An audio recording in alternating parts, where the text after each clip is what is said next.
Working and travelling abroad gives you the opportunity to create some amazing lifetime memories, but with every positive experience there's a bad one as well. A moment, a memory, an experience, they always happen. So here are my 5 worst travel rep memories. Number 5, illnesses and injuries. That's with the customers getting ill and getting hurt, and also myself. On the customer side, this regularly happened. There would either be an accident on the slope, and whether it's knee ligaments, it's a sprained or a fractured wrist, a dislocated shoulder, a broken rib, even worse ones, which I'm not going to go into, but all of those things happened so much, and part of my job was to aid the customer in sort of the processes that they had to go through a bit. You had often people going out there don't know what the procedure is when they get injured, who they contact, what sort of documents and things they have to do to make sure that they don't incur a large financial cost.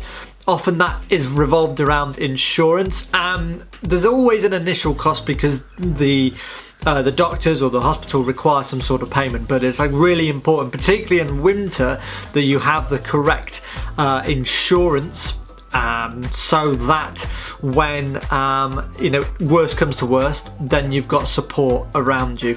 So yeah, that was part of that. And then on my side, and also my colleagues, getting the flu around December and January was an all too reoccurring theme, sadly. Big flu that you'd kind of catch from partying way too hard at the start of the year, but then also you'd pick something else from the guests that would fly over for their holidays as well. It's never nice seeing people getting ill and having to spend days in bed, but I have had colleagues, unfortunately, that have injured themselves to the point where they have had to leave work and not be able to come out and work again for the season, or they've had to take, a lot of time off doing, the thing that they love. But it's again just one of those things which, fortunately, touch wood, I've not had a serious injury, and I'm going to do everything I can to not ever go down that route. Number 4 was being called the worst rep ever. So in the line of work that we do, you're always constantly getting feedback from guests from how their holiday's gone, and you're always looking for things from it. So how can you improve the service, what things were going wrong, and you try and identify what goes on. You're always going to get lots of positive comments in the same way you're always going to get negative comments, and I can guarantee you, anyone who's ever done the type of work that I've done for the last 2 years, you get that type of comment a lot. But whether you get it in face-to-face or you get it on a written email in like a spreadsheet, mine was on digital, so I didn't actually have someone physically call it to my face. But when you're in an intense job and when you're doing something that you love and you really care deeply about not only the sort of the environment and getting to be in the mountains or be on a beach, wherever it is you're in, but you also care about the work that you do, it's hard not to take that to heart, particularly when you're new to the work. So if you get it in that first season, that can really be a big knock on your confidence and your general sort of well-being and positivity. But things like that happen all the time, and in that job you develop a thick skin, you pick yourself up and you move on. But it happens. Coming in at number 3 is the Snowmageddon of 2017/2018 in the winter, when I was in Val Thorens on my first season, and I wasn't even one of the poor people that had to suffer through staying in the shelters when all that happened. So for those of you that don't know, Snowmageddon is the term that we season air workers use when there is a travel weekend, like the transport weekend, so everyone flies in on a Saturday or flies out, where the snow gets so bad that it really affects the way the transport works and just all operations that are required to get people to and from holidays and homes over the weekend.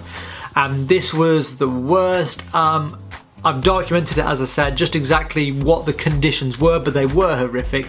And I think what made it such a bad memory at that time was the fact that it was literally 3-4 weeks in your first season, and nothing can prepare you for that. Well, it doesn't matter if you've been on ski holidays before or you've been on intense long summer holidays where there's been lots of travel problems. nothing compares you for that. And furthermore to that, as I touched on, if you've been on holidays and then you go and you do this as a seasonal worker, then you finally see what the other side is like, what the workers have to go through in that time. And it is hellish. Whatever you think you've gone through as a holiday maker during those weekends where the snow affects you, I can guarantee you it is 10 times worse for the workers, because contrary to your belief in that moment, in your frustrations, those workers are working 10 times hard without no sleep to try and get you to where you need to be as quickly and as safely as possible. And it's sad that a lot of the workers take a lot of flack for people's understandable frustrations and anger and confusion in those moments, and unfortunately often you kind of have to be the workers of the sponges. But you know, maybe next time if you're going on these trips, just please be aware and maybe consider what those workers are going through, because they're going through it with you also. Number 2 is right near the end of this winter season just gone, and that was having to leave Seoul, the ski resort in Austria, early, so before the end of the season. I always knew that there was that possibility. Austria's season is a little bit shorter than France due to lower ski resorts, so less snow later on in the season. In my mind, as I was one of the people who skied the most, I was so keen to stay there as long as possible and really make the most of it. And obviously I really enjoyed the community that was out there, the seasonaires. There's some beautiful people that were just friendly, welcoming, you know, as I said, a really great bunch of people. But sadly it was out of my hands. You know, on the positive side, I got to go to another resort, back to Val Thorens for 3 or so weeks, where the snow conditions were better. There was more to ski, and it was a, you know, just a chance to lengthen my season a little bit. But looking back, I would have liked to have finished Seoul right at the end, because some of those end of season parties did look pretty fun. And number 1 is not having my family around when I'm working overseas. Now, I am someone who loves to go out and explore, do lots of active things. I'm quite an independent person, but then at the same time, I love my family and friends. I'm a sociable person, and whenever I come home after such an intense period, I have had such a long time away from family and friends like back here, that I really make a conscious effort to spend a lot of time, whether it's helping the family around the house, walking the dogs, just hanging out, you know, and being there. When I worked out overseas, you're always hanging around with your work friends and you're living with them, you're going out in the evening with them, you're working with them, you might be skiing with them or doing whatever activity in the middle of the day away from work is. Nothing can replace having your family around, particularly at times when you're either stressed or you're ill, but things like Christmas and New Year, like big events, I always get asked. And I just got asked it a few days ago actually, when you're going out on these seasons, oh, are you going to be flying back for Christmas? Well, no, you can't do that as a seasonal worker, because the people are out there on these holidays. They're coming out at one of the busiest times in the year, and that's when you have to be on your A game. You have to be working full time, and you can't take that time. Your best bet of having something festive in that time is if a season bar or whatever throws you, you know, a Christmas event, which they usually do.